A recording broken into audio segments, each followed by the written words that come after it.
Women's Law Project, Wellesley Center for Women, and launched the Collective Sex Crimes Response Model Project. This focuses on applying changes to the APD Sex Crimes Unit. Through this whole collaboration, this effort involved stakeholders, local, nonprofit partners, advocates, subject matter experts from this community. This is an unprecedented and local partnership centered on this critically important topic.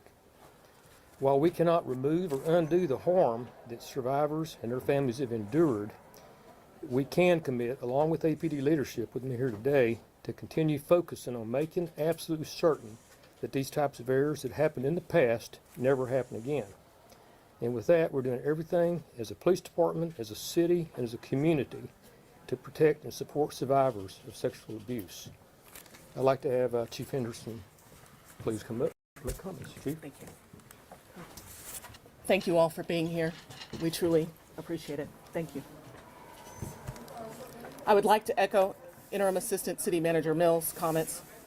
Today is an important day and an important moment for the City of Austin, the Austin Police Department, and most significantly, sexual assault survivors in our Austin community.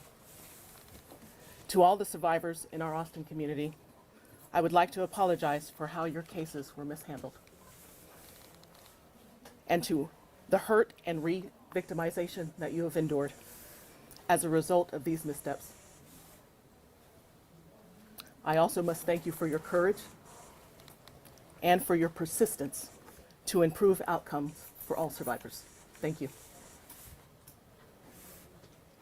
Hear me when I say, I and all members of the Austin Police Department are committed to making sure no other survivors go through something like this or something similar in the future. As ACM Mills said, in January of 2023, the Austin-Travis County Sexual Assault Response and Resource Team, SART, leaders began meeting with APD to discuss plans for implementation of what has become known as the Collective Sex Crimes Response Model. This project has presented an opportunity for APD to work with its partners and stakeholders to formulate a comprehensive and victim-centered approach to handling sex crimes cases. I am extremely proud to say that this project is going to be a model that is unprecedented and one that we believe, once finalized, will be highlighted as national best practices, with the understanding and commitment for constant and continual evaluation for improvements. This impressive effort speaks to the importance of how serious APD is committed and is building in strength and trust and transparency through a collective and collaborative approach.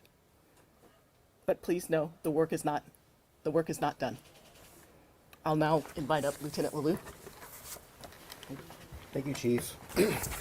My name is Lieutenant Chris Lalou, and I lead and manage APD's Sex Crimes Unit and Domestic Violence Unit. I want to begin by stating how grateful I am for the courage and determination of the plaintiffs who challenged a system that didn't serve them. Those of us working for survivors do the best we can with the training and resources we have, but I know it wasn't enough. This crime goes too often unreported, and those who perpetuate it are too seldom held accountable. The plaintiffs' efforts and legal action forced our city and our department to listen and to respond. Apologies are important, but they must be combined with introspection and with change. Since the settlement of the survivor lawsuit, APD has embarked on a project looking at every aspect in which our sex crimes unit operates. A team of over 40 project members has been established, including not only APD personnel and leadership, but also members from various agency partners throughout Austin and Travis County that are invested in the response, the care, and services available to survivors of sexual assault. The project work is comprehensive, and a team is reviewing and assessing everything from policies and training to response and investigation practices, as well as the data we publish and how we engage with the community. The lawsuit and audit served to identify the ways in which we were not serving victims and survivors, and we were looking to make Austin and Travis County's response to sexual assault the very best in the nation. When we are done, we hope to have created something that the plaintiffs and this community can be proud of. I want to first thank the plaintiffs for leading the way. I want to thank Chief Henderson and her executive staff for their support on this project. I also want to thank the support we have received from the Austin City Council, the Public Safety Commission, the Commission for Women, the Austin-Travis County Sexual Assault Response and Resource Team, and finally to every project member that has already given tremendous time and effort to help improve the system for survivors in our community. I'm honored to introduce Holly Bowles from the Safe Alliance to speak about community resources. Good afternoon. Thank you, Lieutenant. My name is Holly Bowles. I'm the Director of Sexual Assault Victim Advocacy at the Safe Alliance, and I was asked to speak today and share some information about resources available for survivors in the community. I also would like to start by echoing the thanks to the survivors named in the lawsuit and those who were not named yet still have advocated and fought for the accountability and change that's happening today. If you are a survivor or have had an unwanted sexual experience and you're having complicated feelings about today, I want you to hear first that you are not alone. My hope is that you have a feeling of safety and peace, but it may be difficult or impossible to access those things right now. That's okay, and you do not have to find them on your own. I want to highlight 2 organizations in Austin that exist to support survivors of violence, including sexual assault: Asian Family Support Services of Austin, or AFSA, and the Safe Alliance.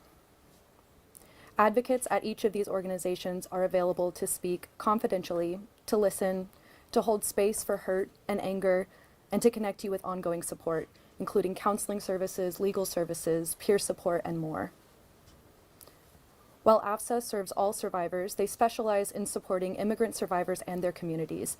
They provide culturally sensitive counseling and support. Their advocates and interpreters speak almost 40 different languages, and they help in the language that you speak.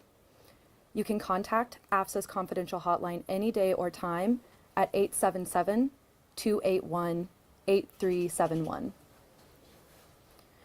In addition to advocacy services, the Safe Alliance has specially trained on-call nurses and a quiet, private, free clinic where you can meet with an advocate and a nurse after a sexual assault. You can call SAFE's 24/7 hotline at 512-267-7233 or online at safeaustin.org/chat. Regardless of your gender, your race, citizenship, sexuality, disability status, or any other aspect of your identity, violence is not your fault.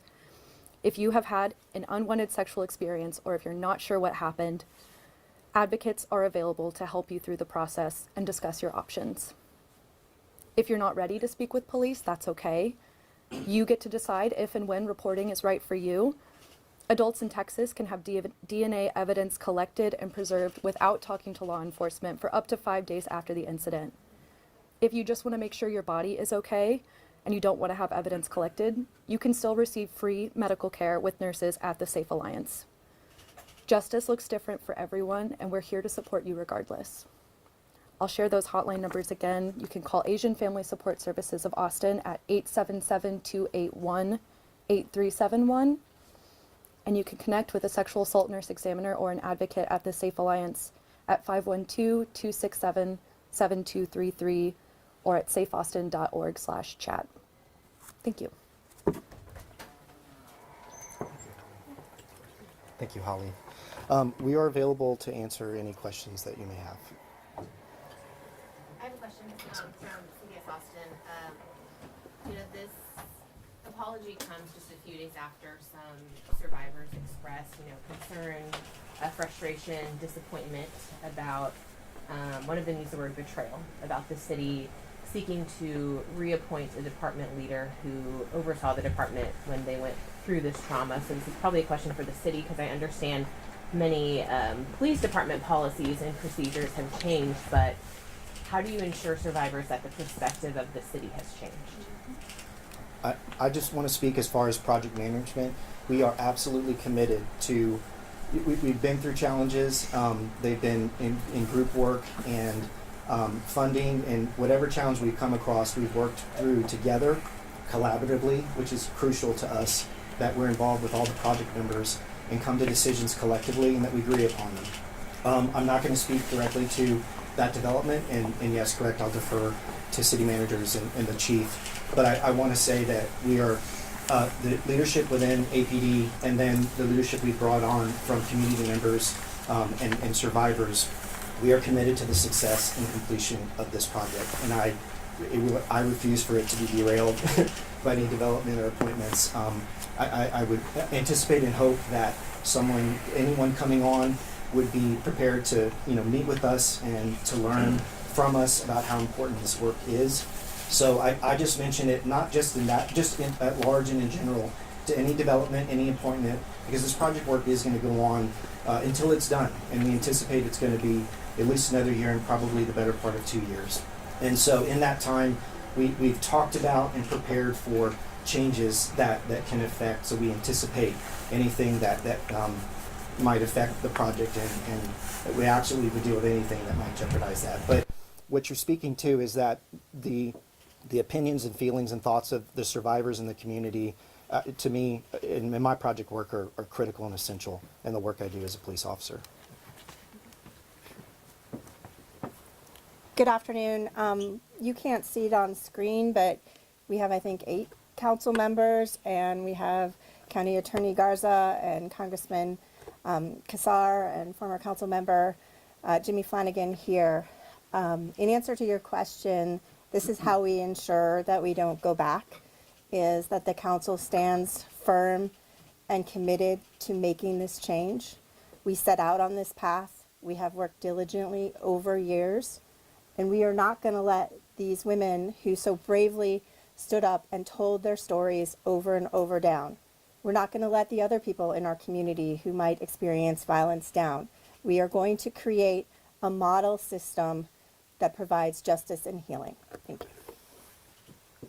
Thank you. I completely agree with Lieutenant's comments and yours, council member. This is to go forward, and this sad situation, this travesty, spanned at least a decade, and that crossed many executives in this city. That we've had a change across the leadership at council level and the city management level and police department level over the years. So I'm not going to respond about any one individual being appointed or not being appointed related to this. Any of the city leaders wants to address the breaking news that Art Acevedo already shared in his Instagram, about him deciding to, even though he was excited about the opportunity, that he won't be joining the city? Again, I don't think it's appropriate for this setting. You have the information. But I will say, victims say that this felt like a slap in the face to have this appointment, and then now he's saying that he's gone. So I feel like possibly a comment about that whole process of the hiring, and now he's not going to take the position. Any words from you all at all? It has nothing to do with the conversation we're having now. Would it have been counterproductive, though, to have him on board, given that you're trying to move forward on this issue? The focus today is on the apology. We'd like to again. We can have another time to talk about Mr. Acevedo, but we are talking about the victims and we're apologizing. And I agree. I'm happy to do that after this, but not in this setting, period.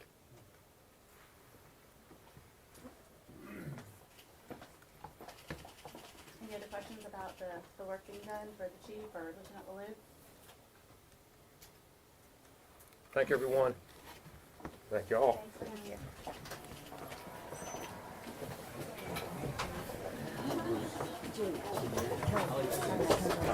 being here.